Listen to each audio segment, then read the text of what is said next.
கண்ணியமிக்க சகோதர சகோதரிகளே, அல்லாஹ்வின் நல்லடியார்களே, அஸ்ஸலாமு அலைக்கும் வரஹ்மத்துல்லாஹி வபரகாத்துஹு.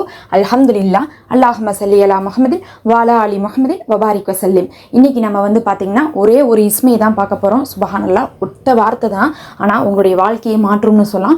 அவ்வளோ சிறப்புக்குரிய வார்த்தை. ஏன்னா நமக்கு அல்லாஹ் சுப்ஹானஹு வ தஆலா குர்ஆனில் பல இடத்துல வலியுறுத்தினது இதுதான். நபி ஸல்லல்லாஹு அலைஹி வஸல்லம் அவர்கள் பல இடத்துல நமக்கு கற்றுக் கொடுத்ததும் இதுதான். எல்லாத்துக்கு மேலே இந்த ஒரு விஷயம் போதும், உங்களுடைய எல்லாவற்றுக்குமே தீர்வாக இருக்கும்னு சொல்லிட்டு சொல்லப்பட்டது இதுதான். ஒவ்வொரு நபிமாரும் ஆதம் அலைஹிஸ்ஸலாம் அவர்கள் முதல் நபி ஸல்லல்லாஹு அலைஹி வஸல்லம் அவர்கள் வரை அவர்களே வாழ்க்கையில கஷ்டத்தின் போது இதை தான் ஓதியிருக்காங்க. இன்னும் அவர்களுடைய உம்மத்துகளுக்கு இதை தான் சொல்லி கொடுத்துருக்காங்க.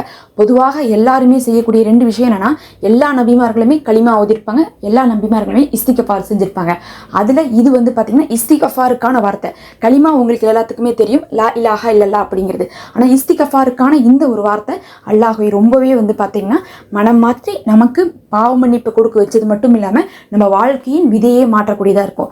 நல்லா புரிஞ்சுக்கோங்க. நம்ம தினமும் வாழ்க்கையில் எத்தனையோ விஷயங்கள் வருது போகுது. நம்ம நல்லது செய்கிறோம், கெட்டது செய்கிறோம், அதுக்கப்புறம் நமக்கு நல்லது நடக்குது, கெட்டது நடக்குது, இதெல்லாம் நடக்குது. நம்ம எல்லாருக்குமே என்ன நினைக்கிறோம்னா, ஏதாவது ஒரு தேவை வந்தால் அதுக்கு ஏதாவது ஒரு துவா இருக்கும், அதுக்கு ஏதாவது ஒரு அமல் இருக்கும் நம்ம நினைக்கிறோம். ஆனால் நபி அவர்கள் சொன்னாங்க, ஒரே ஒரு விஷயந்தான் சாவி. அந்த சாவியை போட்டு நீங்கள் திறந்துட்டீங்கன்னா அந்த பூட்டு திறந்துடும். அப்போ நம்ம வாழ்க்கையில் இருக்கக்கூடிய எல்லா தேவையும் அந்த ஒரு சாவியை போட்டால் திறந்துடும். எல்லா கஷ்டமும் அந்த ஒரு சாவியை போட்டால் திறந்துடும். அப்போ கஷ்டத்தை எல்லாத்தையுமே போக்கக்கூடிய ஒரு சாவி, தேவைகளை எல்லாமே நிறைவேற்றக்கூடிய ஒரு சாவி, அந்த சாவி தான் இஸ்திகஃபார் அப்படின்னு சொல்லக்கூடிய ஒரு சாவி.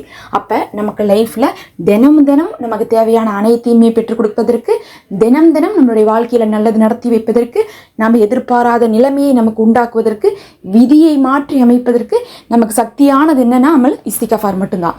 அதில் பார்க்கும்போது நிறைய துவாக்கள் இருக்குது, திக்ருகள் இருக்குது, எல்லாமே தெரியும். அதில் சிறப்பான ஒரு இஸ்மை தான் நம்ம பார்க்குறோம். ஏன் நம்ம இஸ்மை பார்க்குறோம், துவாக்கள் பார்க்குறது இல்லையா, திக்ருகள் பார்க்குறது இல்லையான்னு கேட்டால், துவாக்கள் ஓதிட்டு தானே இருக்கிறோம். நம்ம என்ன பண்ணுறோம், யா அல்லாஹ் நான் பாவம் பண்ணிட்டேன் மன்னிச்சிரு அப்படின்னு கேட்க தானே நீங்களும் கேட்பீங்க. எல்லாருமே துவாவில் என்ன பண்ணுறோம், அதான் முதல்ல கேட்குறோம். முதல்ல பாவம் மன்னிப்பு கேட்காம நீங்கள் துவாவே கேட்காதீங்க எப்பயுமே. அப்படி இருந்தாலும் இனிமேல் மாற்றிக்கொள்ளுங்க. ஆனால் எல்லாருமே பார்த்தீங்கன்னா பொதுவாக பாவ மன்னிப்பு கேட்டுருவாங்க. எந்த ஒரு தருணத்தில் கூட பார்த்தீங்கன்னா பாவ மன்னிப்பு கேட்டுருவாங்க. அது தமிழில் ஓதுனாலும் அது துவா தான், அரபியில் ஓதுனாலும் அது துவா தான். அதனால பாவ மன்னிப்பு துவா எல்லாரும் ஓதிட்டு இருக்கிறது தான். அது இல்லாமல் திக்ரில் ஓதுறது அப்படிங்கிறது அஸ்தோஃபிருல்லா அப்படின்னு நம்ம ஓதுவோம். அதுவும் எல்லாரும் ஓதிட்டு தான் இருப்பாங்க, எல்லாருக்கும் தெரியும். அதை மீறி அவனுடைய இஸ்மை கொண்டு ஓதுங்க.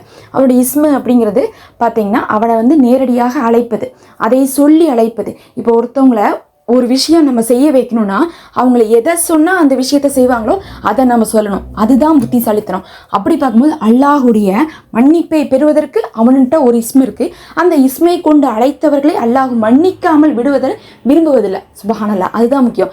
நீங்கள் கேட்டதை மன்னிக்கலாம், மன்னிக்காமல் இருக்கலாம், ஆனால் இந்த பேர் சொல்லிட்டா மன்னிச்சுதான் அவன் அல்லாஹும் அப்படின்னு இருந்தா அப்போ நம்ம என்ன பண்ணணும், இதை தான் எடுக்கணும். துவாக்களை விட திக்ருகளை விட இந்த இஸ்முக்கு ரொம்ப பவர் இருக்குது. ஒரு நாள் ஃபுல்லாக நீங்கள் என்ன பண்ணணும்னா, நைட் ஆகும்போது இல்லை ஏதாவது ஒரு நேரத்துலையாவது ஒரு நாளுடைய கணக்கு நீங்கள் நினச்சி பாருங்கள். இன்றைக்கெல்லாம் என்ன நடந்துச்சு, நம்ம லைஃப்பில் என்னென்ன சோதனை வந்துச்சு, என்னென்ன கெட்டது நடந்துச்சு, என்னென்ன பாவத்தை நாம் செஞ்சோம், என்னென்ன கடமைகளை விட்டு நம்ம விலகணும், இதையெல்லாம் ஒரு 5 நிமிஷம் 10 நிமிஷம் யோசிச்சு பாருங்கள். வாரக்கணக்காக மாதக்கணக்காக யோசிக்க முடியாது. ஆனால் தினம் தினம் என்ன நடக்குது அப்படிங்கிறது நம்மளால் யோசிக்க முடியுமில்ல? கண்டிப்பாக யோசிக்க முடியும். இன்னைக்கு காலையிலேருந்து என்ன நடந்துச்சுன்னு எனக்கு தெரியாதா? எனக்கு தெரியும். சும்மா ஒரு 4-5 விஷயம் தான் முக்கியமாக இருந்திருக்கும். நமக்கு என்ன டெய்லியுமே கஷ்டமாக நடக்க போகுது. அதுலேயே பெண்கள் பார்த்திங்கன்னா வேலைக்கு கூட போகலைன்னா பெருசாக ஒன்றும் நடக்கிறதுக்குலாம் இருக்காது. வீட்டில் பார்த்திங்கன்னா ஒரு 4-5 விஷயம் நடக்கும். நினச்சி பார்த்துட்டு அதுக்கு பிறகு என்ன பண்ணுங்க, இஸ்திகஃபார் ஓதணும். என்ன வார்த்தை அது? அல் கஃபாரு அப்படின்னு சொல்லக்கூடிய இந்த வார்த்தை. அல் கஃபாருனா பாவங்களை பிழை பொறுப்பவனே அப்படின்னு அர்த்தம்.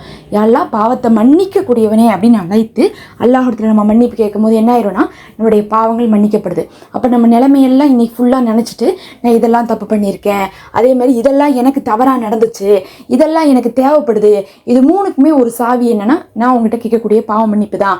எனக்கு ஏன் சோதனை வந்துச்சு, நான் செஞ்ச ஏதாவது ஒரு பாவம் காரணமாக இருக்கலாம். எனக்கு ஏன் அந்த நல்லது நடக்காமல் இருக்குது, நான் ஏதாவது செஞ்ச பாவத்தின் காரணமாக நீ கொடுக்காம இருக்கலாம். அதனால நான் இஸ்திகஃபார் செய்கிறேன் அப்படின்னு சொல்லிட்டு நான் செஞ்ச பாவத்துக்கும் கிடைக்கக்கூடிய நன்மைக்கும் இன்னும் வரக்கூடிய தேவைப்படக்கூடிய நல்லதுக்கும் சேர்த்து நான் இஸ்திகஃபார் ஓதுறேன்னு சொல்லிட்டு அல் கஃபாரு அப்படின்னு சொல்லக்கூடிய அவனுடைய இஸ்மை 100 முறை ஓதுங்க. கண்டிப்பாக அல் கஃபாருன்னு ஓதற்கு 100 முறை ஓதுறதுக்கு எவ்வளோ நேரம் ஆகும்? 2லிருந்து 3 நிமிஷம் ஆகும். அதிகமாகாது, 2லிருந்து 3 நிமிஷம் ஆகும். நீங்கள் நைட்டு படுத்துட்டு கூட ஓதலாம், எந்த டைமில் வேணால் ஓதலாம். ஆனால் நம்ம சொல்கிறோம் நைட்டு படுத்துட்டு கூட இதை ஓதலாம். ரொம்ப எளிமையான இந்த இஸ்மை அவனிடத்துல ஒரு 100 முறை சொல்லுங்கள். நபி அவர்கள் சொன்னாங்க, யார் ஒருவர் இஸ்திகஃபாரை மட்டும் தினமும் ஓதி வராரோ உடனே அவர்களுக்காக பாவங்கள் மன்னிக்கப்பட்டு நன்மைகள் எழுதப்பட்டு அவர்களுக்கு தேவையான ரிசுக்குகள் கொடுக்கப்பட்டு அவர்களுடைய வாழ்வாதாரங்கள் உயர்த்தப்பட்டு அவர்கள் காணாத புறத்திலிருந்து அவர்களுக்கான உதவிகள் கிடைக்கப்படுமாமா. நீங்கள் என்ன கேட்டாலும் உங்களுக்கு எதிர்பாராத வழியிலிருந்து சஸ்பென்ஸாக அல்லாஹ் உங்களுக்கு கொடுப்பான். சுபஹானல்லாஹ். அதுக்கான ஒரு வார்த்தை தான் இந்த அல் கஃபாரு. இதை நீங்கள் ஓதிவாங்க. அல்லாஹ்வே போதுமானவன். இது பயனுள்ளதாக இருக்கும்னு நினைக்கிறேன். நிறைய படிப்பினை தரக்கூடிய நிகழ்வுகளை போடுறோம். மறக்காமல் சப்ஸ்கிரைப் பண்ணி பார்த்துவாங்க.